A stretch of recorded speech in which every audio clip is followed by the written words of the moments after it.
Albania has beaches like Greece, dinners that cost less than a coffee, and locals who help you without a question. But after 5 weeks here, we learnt the hard way what we should have done differently. Also, could just add another 6 hours to our hike. We'll see. That's why we put together these 17 must-knows. Real safety tips, hidden beaches, cheap eats, road trip chaos, and quirks we didn't expect. Go. And yes, we will give you our perfect itinerary too. Make sure you watch this before you plan your trip. Is Albania safe? Now, a lot of people get the wrong idea because they think of Albania through the lens of Hollywood. Movies like Taken. I will find you.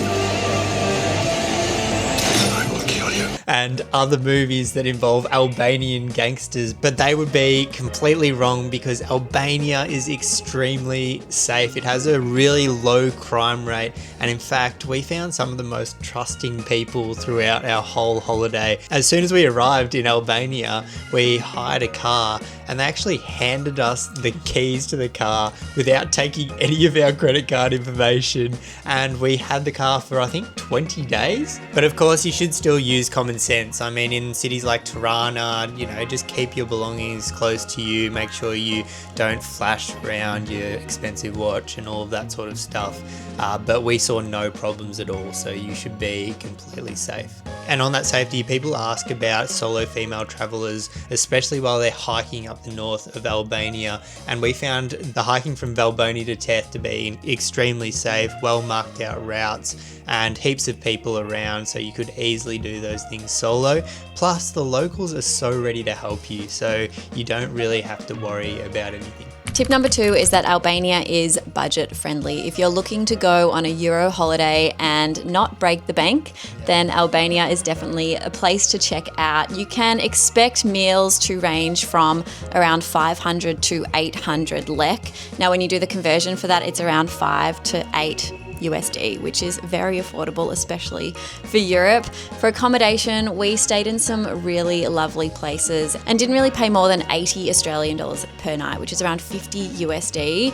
And even in places like Himarë and Sarande on the beach, you're expecting to pay around that as well. Now, if you do want to go to places like Ksamil, then they might come with a bit more of a price tag. So to give you a little example, we hired this Airbnb here. We'll pop it up on the screen. This was in Saranda. It was super close to the beach, about 5-minute walk, very close to restaurants, cafes, and everything you need. And we paid 80 Australian dollars a night for this. One thing that we get asked about a lot and that we always like to compare is your alcoholic beverages. So if you're looking to get a beer, you might be paying anywhere between €1 to €3, and a cocktail is around €4 to €7. Number 3, and something to be aware of when you go, is tourism is still developing in Albania. In the 1990s, Albania went from communism to capitalism, and it wasn't all smooth sailing because unfortunately there was a big rise in pyramid schemes, and up to 2/3 of the Albanian population got caught up in these pyramid schemes.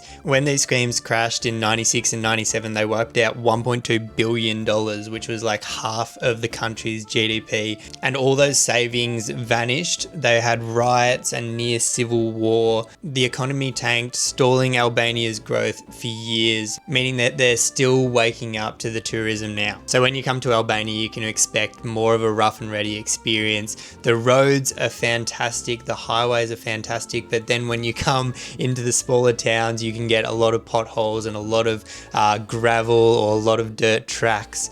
The service can be really good, but it also can be quite slow, and you may need to yell to get someone's attention, which we found more often than not. There is also a heap of construction all over Albania, whether it's in the beach towns or in the main city. And if you're looking to catch public transport or buses, don't be surprised if it runs a little late or you have to wait a little bit longer. Tip number 3 is to find all of the local best beaches. Now, if you're planning a trip, you might have heard of Ksamil, you might have heard of Himarë or Saranda, which all have beautiful, beautiful beaches. Ksamil is also known as the Maldives of Albania. But our best tip is to travel outside of these towns and find the local smaller beaches with less crowds. So if you're in Himarë, go and check out beaches like Filicuri or Gijepe. If you're in Saranda or near Ksamil, there is a beautiful beach called Mirror Beach, which we absolutely loved as well. We have videos on all of these places that we've been to, and in those videos you'll find the best restaurants, the best beaches to go, the best things to do. So make sure you check those out before you go. And if you haven't already, please subscribe and hit that like button, because it shows that you are enjoying this video and it allows us to create more videos just like this. If you have a bee phobia, Albania is not the place for you, which I kind of do. Honestly, being here has kind of helped me get over my fear of bees, but there are so many bees here, which is obviously a sign they have a great ecosystem. Something is working for them, but they will be literally everywhere. As soon as you sit down to eat, there will be swarm of bees. We were at a restaurant in Saranda with the most beautiful view and really great feed, but I literally could not sit at the table because there was like 8 bees swarming around inside. Like no one also cares, like the wait staff and stuff are just so used to it, no one cares about the bees, and Tice had to enjoy a meal completely by himself, just swarming bees around. So keep that in mind. But I guess a good thing about this is that they have a lot of bees, but they don't have many flies. Number 6, Abby and my favourite, the food. You have to try all of the Albanian food, and there's a couple of dishes that we really enjoyed that I'm going to tell you now. The first one is a burek. And if you don't think this is Albanian, let us know in the comments, because I'm sure some of you disagree. But they do a fantastic burek. We had this one with meat in it in Vlora. It was a little hidden place. It's not even on Google Maps. We'll put the pin here so you can go check it out too if you do go. That was incredible. Another dish that you'll come across is fageze. This is cottage cheese and capsicum, or red pepper as most other people call it. Only Australians call it capsicum, I think. But that is delicious. And then we had tave koze, which was one of my favorite dishes. Actually, we're going to talk about my favorite dish in a second, but tave koze is like slow cooked lamb in yogurt sauce, and so good. They know how to slow cook meat in Albania. There is no doubt in my mind. On that, maybe avoid the chicken.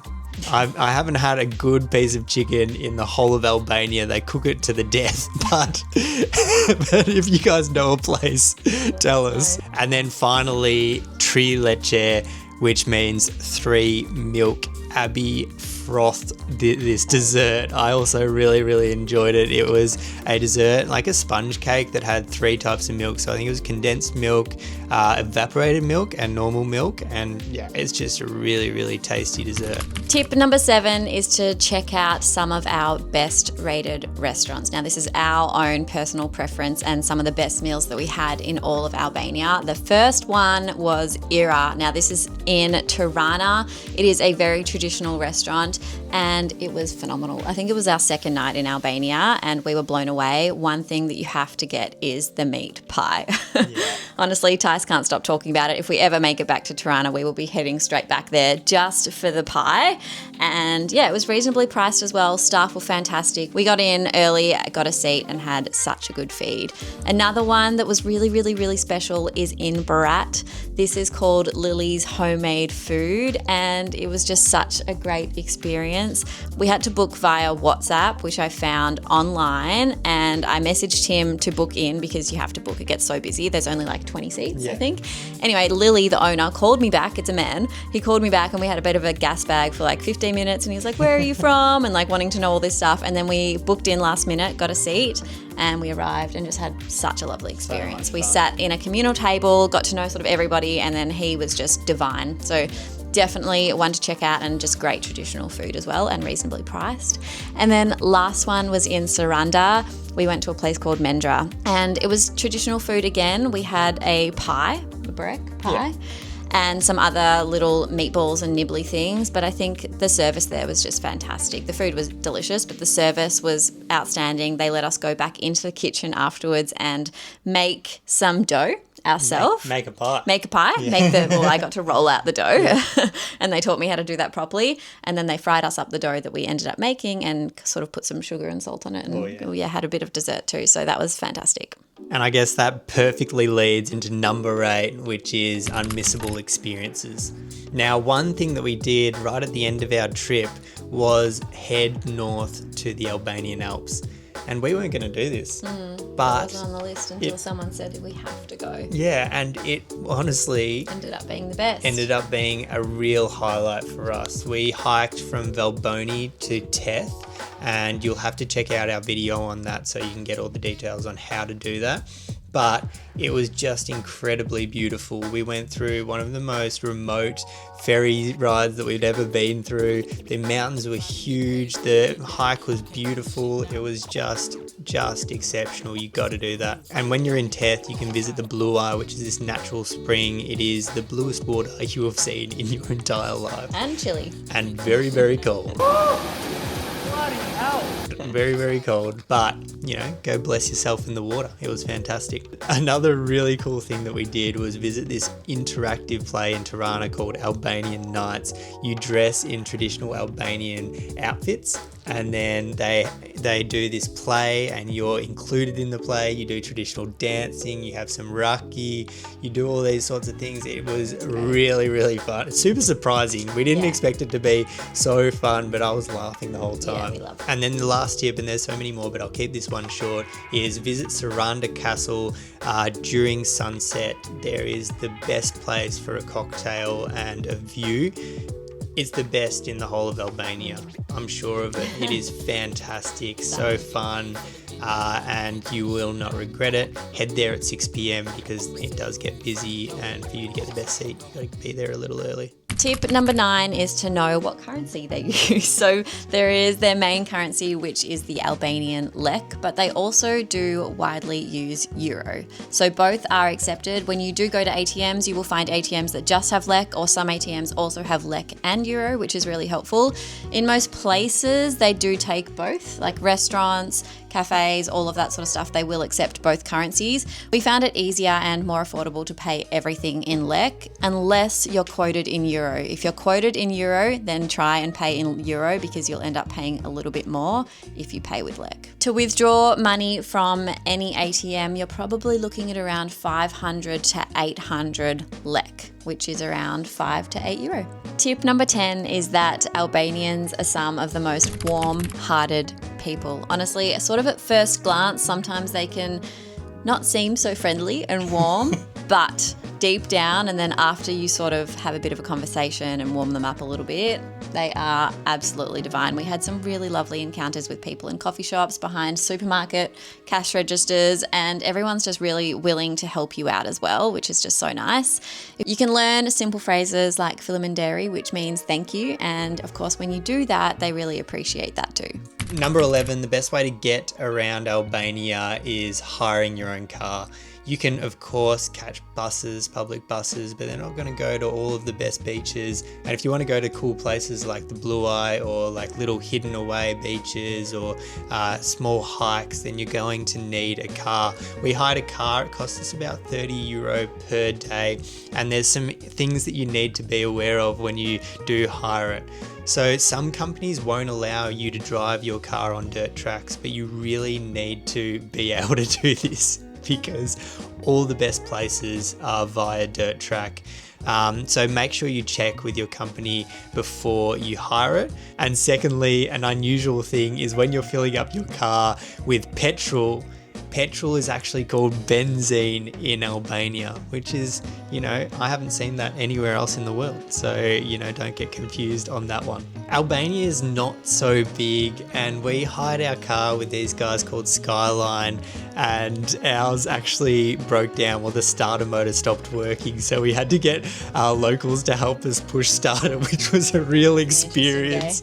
But then these guys actually drove down and dropped us off a new car within 3 hours, which was pretty wild because we were all the way on the other side of Albania. So I'm going to put them up here just in case, because they were really, really nice and easy to work with. Super friendly guys. Tip number 12, and this is one that I didn't really expect, is that English is so widely spoken. Like literally everyone speaks English. And I was getting my lashes done the first day that we arrived in Tirana, and she said because they are all taught English in school, and also because of TV influence, that they're watching a lot of American shows and English shows, that they actually pick up the language. Number 13, and I touched on this before, is stay a little bit flexible with your plans. Things don't always happen on time in Albania, so plan a little bit ahead, give yourself a couple of hours either way, and you'll definitely have a much better trip. Tip number 14 is the best time of year to visit. Now, Albania summer is by far the best time, which is from June, July, and August. It gets very hot and very busy from mid-July and all through August, because that is when the European school holidays are. Fantastic time to go. We loved it. We had maybe like a couple of days that were really hot when we were in Tirana, maybe like 36, 37. But other than that, we were looking at like between 26 to 32 every single day, and it was beautiful. But one thing we would recommend is if you can, if you're not bound by school holidays or anything like that, travel in the shoulder months. When I was getting my hair done, actually by the lady, she said it starts as early as March now, which is really, really interesting. So March and April, May, fantastic times to go. A little bit cooler, but less busy, less expensive, and you're gonna get beautiful beaches, probably maybe by yourself with a cheaper price tag, which is fantastic. And then also September and October is a fantastic time to go to.